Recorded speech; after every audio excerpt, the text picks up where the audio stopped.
and who has been with us at the symposium many times before. Please join me in welcoming to the stage our next featured speaker, the President and Chief Operating Officer of SpaceX, Ms. Gwynne Shotwell.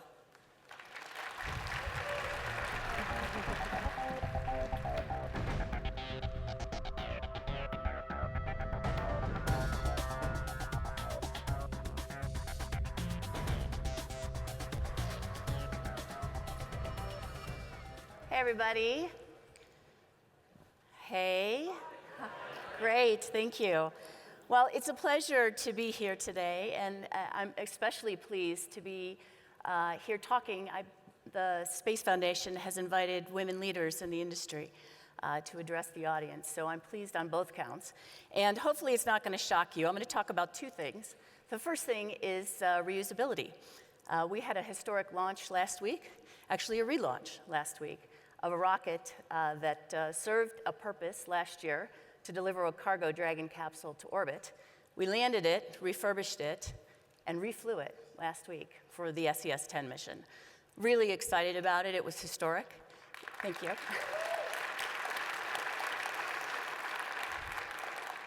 Yeah, and you know, I have to thank the 6,000 men and women at SpaceX and all our partners that made that happen. I think it ushers in a new era for all of us. Lots more enterprise in space, lots more interesting things to do. So I want to talk a little bit about kind of the thinking that's gone on with respect to reusability. Arthur C. Clarke had an incredible quote, which someone sent me last week after that launch. Every revolutionary idea seems to evoke 3 stages of reaction. It's completely impossible. We've heard that for 15 years. It's possible but not worth doing. We're still hearing that a little bit. But we're also starting to hear, I said it was a good idea all along.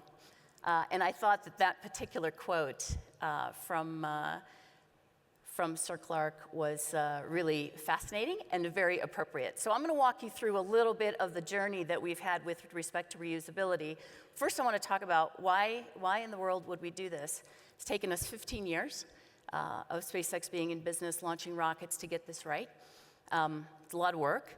But the only way we're going to be exploring the solar system and being able to return, going to other planets and being able to return, is if these systems are reusable. Otherwise, they're one-way trips. Or they're one-way trips for the decades while the civilization on Mars learns how to build rockets from scratch there. So, which, you know, and if you go to Mars and you don't like it, it would be great if you could come back right away, not decades later after you learn how to build a rocket there. So that's key. But for our nominal customers that were taking their precious payloads into space, the rocket is far more robust when it knows how to come back and can survive the reentry and the landing and the reflying. So from a reliability perspective, it's also enormously helpful for the industry. We get the hardware back, we get to inspect it, we get to upgrade it based on anything we see. So it's really a tremendous capability, and I highly recommend it for all of you. So I'm going to show you a video of our first attempt of landing a rocket.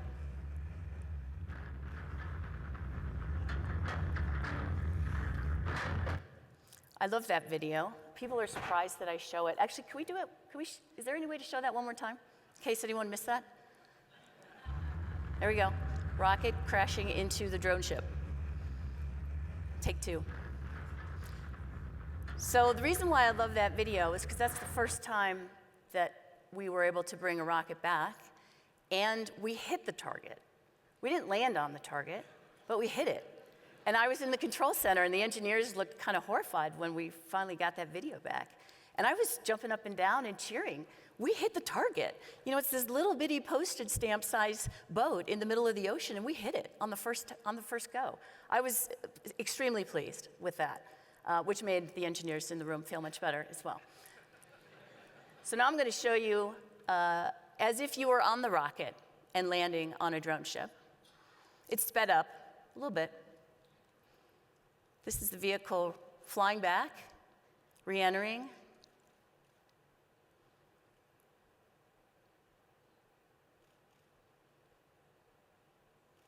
And landing, which was great. That was not the first time we landed on the drone ship. Oh, yay, yay, go rocket. Now I'm going to show you the video of the historic launch that we had last week. It starts out with its initial mission, goes on to its follow-on mission. 3, 2, 1, 0.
Yay.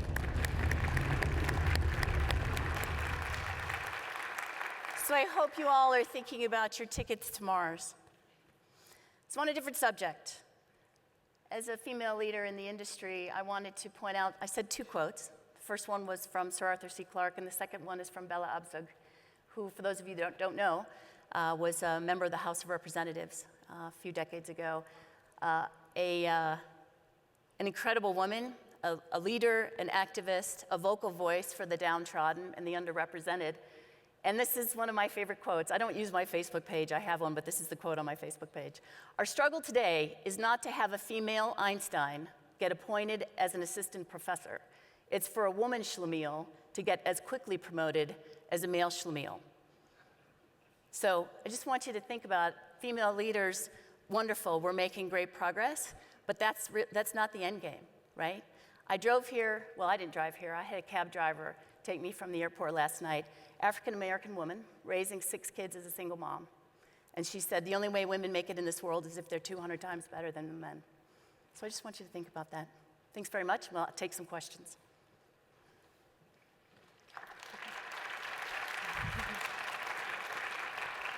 So, Thank you so much, Gwynne. Okay. Exciting times indeed for SpaceX. I think we're all really excited, and if you have any questions, please text them up here to the number. We have a couple here, so we have a couple minutes that we can ask some questions. So first question for you, what have you learned from the shuttle program's challenges with reusability that you are applying to your own efforts? well, I think we learned that it was really hard, right? Another thing is refurbishing after you put stuff in the ocean is hard. We're going to do that with a Dragon capsule upcoming here. So we definitely wanted to avoid putting the asset in the water before we refly. Minimal refurbishment on the engines, for sure, is another lesson that we've learned. And so looking forward, reusability, we don't believe it really, really counts unless you can turn it around as rapidly or almost as rapidly as you turn around an aircraft. Basically, you land the system, you land the stage, you do some brief but important critical checks and inspections, you refuel and you rego. So our challenge right now is to refly a rocket within 24 hours. So that's when we'll really feel like we got the reusability piece right. Awesome. thank you. All right, next question we have, kind of on the refurbishment. How much was spent on refurbishment for the latest flight compared to the cost of a new first stage? Actually, that's a good question. So I think, I'm not going to get this right, so I'm going to do a follow-up on that. It was substantially less than half of the rebuild, or of a build, for sure. All right. And we did way more on this one than we're doing on future ones, of course. Hopefully, the time spent on that rocket in the near term, not the long term, as I said, in the long term, it's less than 24 hours, will be on the order of a tenth, the work, the labor. Awesome. Well, they're coming still. So, why are rockets used to land the reusable sections and not parachutes? Okay, so these rockets come back really fast, and the parachutes, when you deploy them, they rip off. We've tried that before. Makes sense. Okay. Just doesn't work. Okay, so why didn't NASA build a reusable rocket like the one SpaceX did? Why did it take a private company? I don't know if that's your question to answer. So was the question why? So I think they're asking, why didn't NASA decide to build a reusable rocket? Maybe we have some of those folks still here. Why did it take a private space company to build a reusable rocket? So I think if you went back to Sir Arthur C. Clarke's quote, the second one was, there's no point in doing it. And I'm not saying that's why NASA chose the path that they chose. And by the way, the shuttle was reusable, right? They brought it back, yeah. they refurbished and reflew. Shuttle So itself. they did, actually, do it. But it has to work for your particular business. I think the other launch providers, or most of the other launch providers, certainly the ones that are flying now, think that it's not worth it, that for their particular technology, it doesn't work for them. I think you'll see that position changing, but it worked for us. It was the right model for us, and we had been working on the technologies to get there. Great, thank you. Okay, next one. How do you see the role of SpaceX on the journey to Mars in relation to NASA's SLS? So I actually don't know about SLS's plans as far as taking humans to space. We're really focused on our program, but we do plan to take initially large amounts of cargo and then crew to Mars. And we want to do that when we do that, we would have the ability to bring them back. So it's a big challenge, but we haven't been afraid to take those on in the past. And I think it's really important for us to be living on more than one planet. Agreed. The ultimate risk management for humans. All right, next question. Can you please speak of the fairing recovery after the last flight? So I guess Elon did a little bit of a teaser in his press conference after the mission, but we are planning on recovering the fairings. They're actually quite expensive, not as expensive as the first stage, but quite expensive. And we did recover at least the first fairing half. I'm not sure if we got the second one back or not. And it looked pretty good, and you'll see more fairing recoveries as we go this year. Okay, great. All right. What do you think needs to change for women to have a greater presence in the space industry? So I think doing great work is the greatest way to get recognized, and it doesn't matter whether you're male or female or minority. Do great work, and I mean, it's not search for recognition. I've never searched for recognition. I think people generally get recognized for the great work that they do. I think it's really important to be inclusive and to go beyond what your normal scope is. Reach out, help people, even if it's beyond your scope. But we do have to get past this, brilliant people getting promoted.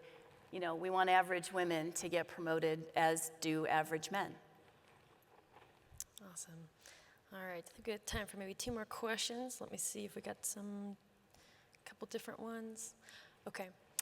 Given that SpaceX is not being able to employ non-U.S. nationals, is a State Department, given that that is a State Department constraint, is there any way in which the international community can work with SpaceX through cooperation agreements? So there are ways to work cooperatively in the space industry. NASA does it all the time, actually. It's quite a laborious paperwork process, but we have been successful in working with international folks as well as international organizations. It's a lot of paperwork. But, you know, if we're talking about taking a journey to Mars, taking people to Mars, there's lots of work that needs to get done, not even necessarily related to the rocket and the spaceship that lands. So, you know, there's tons of research to get done, tons of stuff to deploy on the surface that will help sustain the life once you're there, once people are there. So, you know, it's going to take a lot. And there's going to be a lot of room for a lot of collaboration in order to make that successful, which is something we should all be focused on. Great. I think that's about all the time we have for questions. Any last remarks for the audience? I appreciate the invitation to speak. Thank you so much for listening, and I hope you guys buy your ticket to Mars. And thank you so much, Gwen. Thank you. Thank you. Thanks very much. Great job. Appreciate it.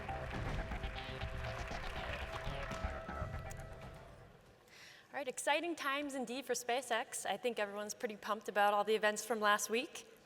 At this time, we're now going to adjourn for the morning.